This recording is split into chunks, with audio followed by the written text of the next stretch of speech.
They won their first dangerous best of one against. They were up 1-0 in this series. Before that, they 2-0'd MVP Phoenix. I think they actually had 2 series before this one after the Na'Vi. So they're 5-0. Yeah, they 2-0'd C9. And oh, you're right. Yeah, they're 5-0 at the moment. They're on a really big run here, VG. It's a great win streak to have, especially at somewhere like the International. VG Gaming are certainly looking very, very much on form. And of course, looking to take this game, which will indeed knock eHome back out, and VG will be able to move on to the next stage of the tournament. So they're 6-0. If they win this one. Well, they're 6-0 right now. Sorry, they're the 6-0 right now. That's right. So looking to make it 7-0. Wow. That's a really impressive feat. Showing why they got far last year. A lot of very experienced players at playing on the main stage. And that's, of course, something you can't underestimate when it comes to tournaments like this, is having the right mentality when the games really matter. You can have a bad group stage, but if you could pull it together at the main event, that's infinitely better than vice versa. Nicely done there by Fenrir, dewarding that wall from DDC straight away. CTY just taking the stack here with ROTK. It's going to put him just on level and just a little bit above the Quap now. Quap's finding the space now mid. He's not really been sent there to soak up the XP on the side of eHome, so cool. 23 for 2, Super closing in on that level 6. And how are we doing on the offlane? How's Ice doing? He's returned down there, hasn't really looked for anything else since that rotation to mid. Sitting on level 4 at the moment, and in comparison to ROTK, just a slight little bit of a lead here for this offlane Tusk. Still very close across the map, still 5.5 minutes in yet, no first blood. Both teams playing very, very carefully here. You yet to see anyone really go aggressive at this moment in time. And this is definitely favoring the side of VG. Hao is just finding more farm, and he's also the more fragile hero in the early game, you could say, where if aggression is put on, it's scarier for the anti-mage than it is for the gyro.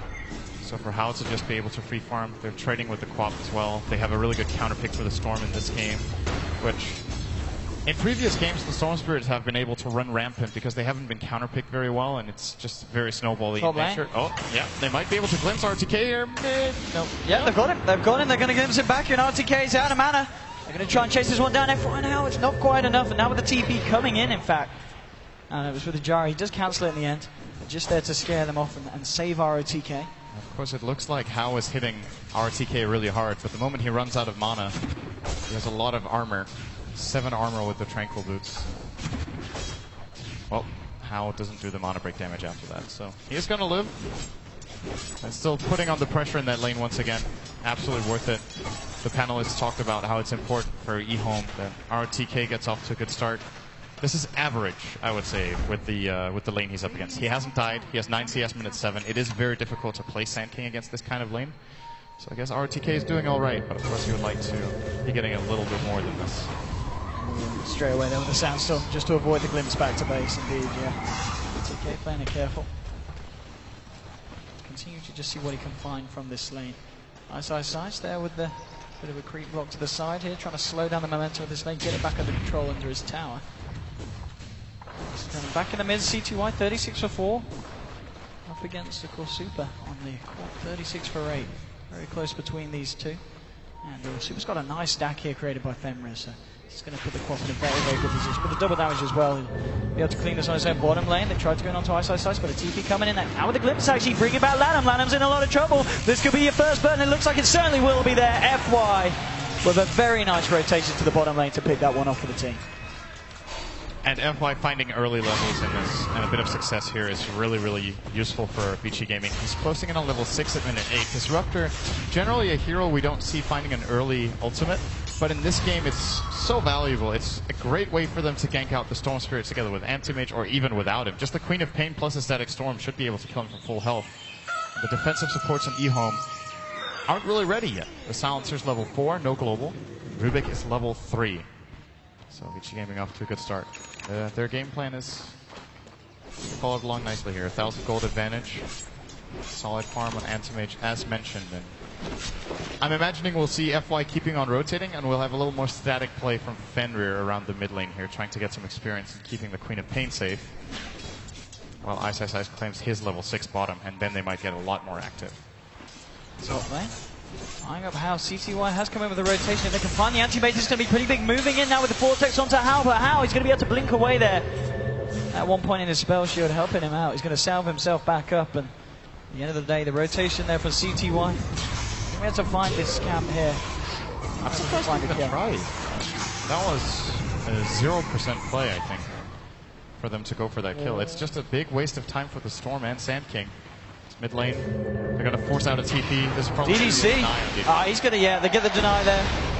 And YJ moving in, trying to look for more with the Rocket Barrage onto Femre. Femre is going to pop that, but that's not going to help you against the magical damage of the Rocket Barrage, son. He will go down. And eHome do claim themselves the first kill. Oh, he's getting ball back though. Super and FI looking to make it pay. Oh, Super's got to be careful though. Actually not brought down the gyro. He's going to be alright now. CTY zipping in, looking for FI. Oh, the blink for the Mana Void for Hal does claim the kill. CTY will be able to zip himself away. Did find the pickup onto FY. But the fact that Hal was able to come in and get that kill onto YJ on the gyrocopter makes it very beneficial here for the side of Vici. This is going to be a very early battle period at this rate. He's got 75 CS minute 10. He's now got a kill on an enemy carry, which gave him another 425 gold. Could be looking at like at 13 perhaps Tread's battle period, which is exceptionally early. And of course, if you remember back at the good old timings we used to see for battle periods, you can't get it that fast anymore. Creeps give less gold.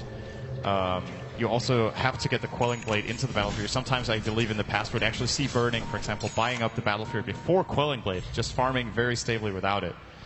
Now it takes a little bit longer. By Femre, Super. Oh, it's going to be CTY zipping these zips back out. He says, oh, okay, we don't want to fight this one.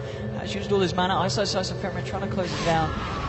YJ now TPing as well, so it's going to be a bit harder for VG to look for a fight here.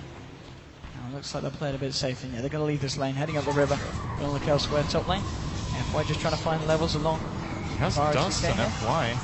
They want to try for this. They might do so with Hal coming in. They could glimpse this. Yes, they've got the glimpse here. And they're going to trap him up as well. RTK's out. Mana going to look for the TP though. They can't. Oh, the Mana Void's there. The Mana Void's there. Hal will find the kill.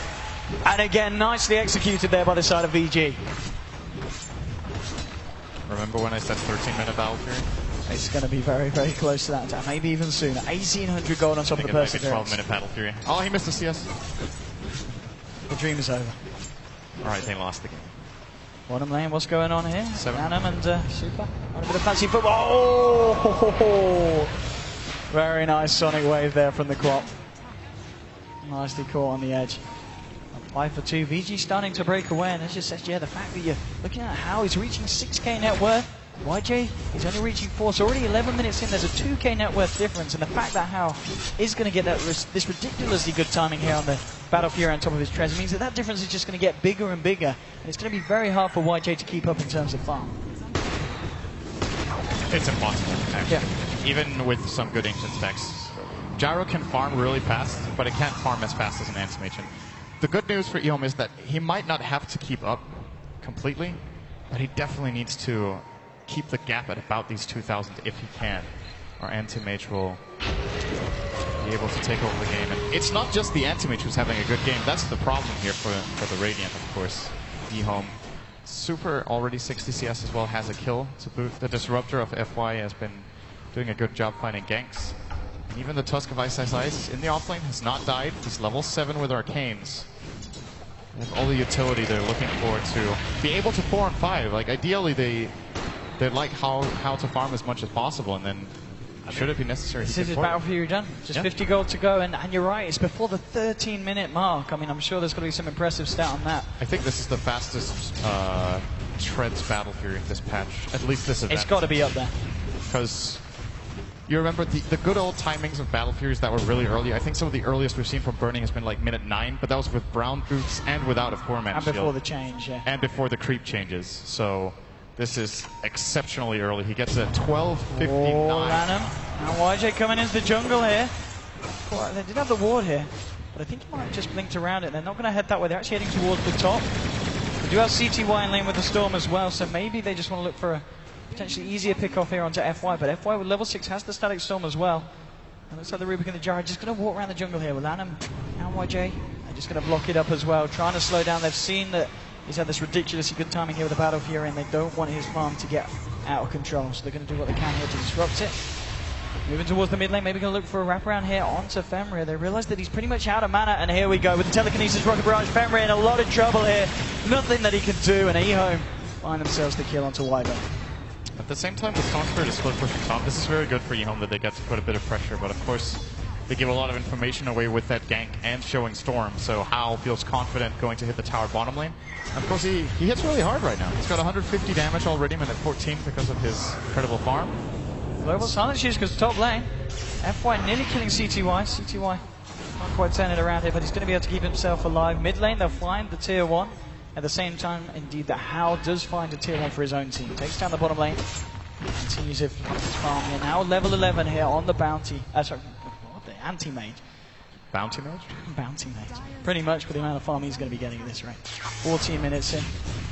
So, very impressive from FY that he's able to force out the global silence on his own, almost soloing out the Storm. When your support can do that minute 14, you're in a very good position. Now, important item to note, the Sand King has managed to grab himself a Blink Dagger. Now, he does not have Epicenter yet, because he's gone for the greediest early build you can with, or well, technically you could get Caustic. Be careful bottom lane as well. There's the full 5-man here of VG. He's still in the fog of war. Hao moving forward, trying to get some damage onto the tower. Lanham's there as well. They're actually going to jump in onto Hao, but the entire team of VG's here. Out comes the snowball, moving in onto CTY, onto Lanham as well. The comes out there for the quad. Hao's already found the kill onto Rubik, and he's going to look for more now.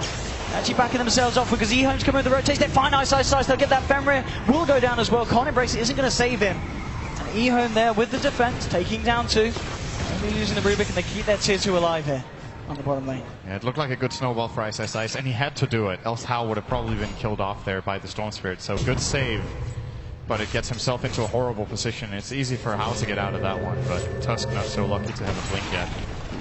And the Wyvern from Fenrir just a little bit out of position. Went for the Winter's Curse, seems to get a little bit greedy for the fight behind the tower. That was a very unlikely full team fight breakout for Vici Gaming. They got to pay a little bit.